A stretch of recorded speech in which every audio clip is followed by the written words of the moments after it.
El negocio de distribución de gas licuado de petróleo, igual que otros negocios en República Dominicana, fue capturado por la corrupción y fue convertido en refugio del dinero producto del crimen organizado.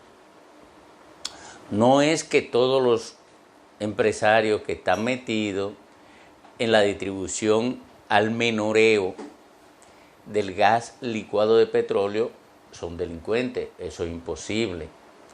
Observen lo que yo estoy diciendo, que ese negocio fue capturado como refugio de la corrupción y de dinero del crimen organizado. ¿Y cómo llegaron ahí? Bueno, primero llegaron por la vía de industria y comercio. La gente que necesitaba lavar dinero del narcotráfico iba, sobornaba en industria y comercio y conseguía todas las autorizaciones rápidamente, free, como dicen los, a la libre, como dicen los norteamericanos, y lograba instalarse. Y a través de ese mecanismo, sin ninguna supervisión, porque aquí no hay supervisión de la ruta del dinero, pues lograban lavar una cantidad enorme de dinero. Luego, oigan esto, luego buscaban espacios políticos. El PLD en el 2010, para las elecciones del 2010, se le presentó un dilema en el comité político, porque eran tantos los gaseros que querían diputaciones y que habían ganado diputaciones en procesos internos dentro del PLD, que fue llevado al comité político como un tema estableciendo su vínculo con el dinero del narcotráfico. Luego, años después, el PLD a esos mismos gaseros lo convirtió en candidato. Entonces le permitió, oigan esto, 4 años después ya no eran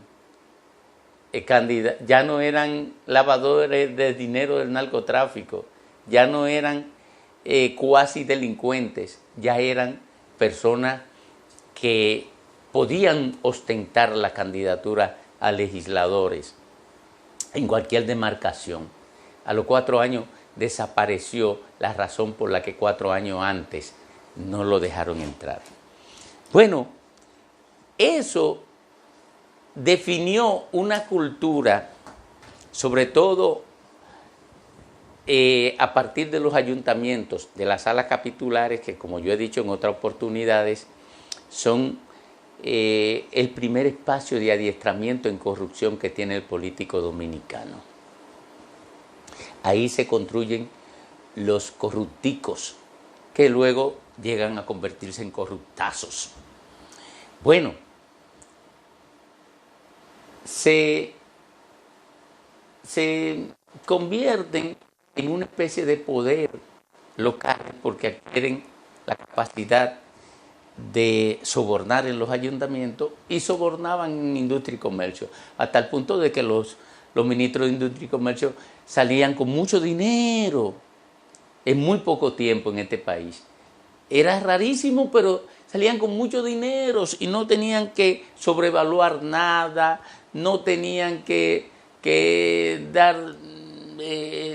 construir situaciones como las que se construyen en obras públicas o como las que se construían en salud pública a partir de grandes compras, sino que aquí la corrupción era con los permisos y hacerse los locos con la regulación a partir de sobornos recibidos. Así surgen empresas como la Copegas, que a pesar de que estaba violando la ley permanentemente y había violado todas las regulaciones y todo, se mantenía operando por muchísimos años y construye un imperio económico.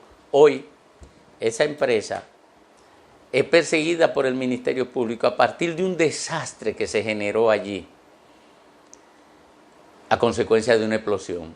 Pero una explosión por falta de regulación, una explosión por la complicidad de las autoridades con ello en la violación de la norma y sabrá Dios cuántas cosas más.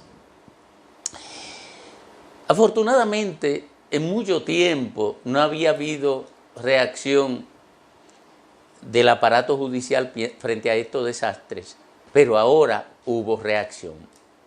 Algunas voces se levantaron, entre las que están la gente que hoy están en el rumbo de la mañana, y otras voces en el ámbito periodístico que aparentemente fueron escuchadas por el Ministerio Público. Qué bueno que estamos avanzando, por lo menos en la persecución de los responsables de desastres, como ese que ocurrió con esa planta de gas, y como otros que se han producido, pero han sido arropados por el manto de la impunidad, de la complicidad derivada del soborno y de la corrupción. Las plantas de gas en República Dominicana son refugios de la delincuencia apoyada por la impunidad estatal. Muchísimas gracias. Gracias por acompañarnos acá. Si estas reflexiones son de su agrado, compártala con la persona de su preferencia. Si está suscrito, dele a la campanita. Y dele like si esto es de su agrado. Muchísimas gracias.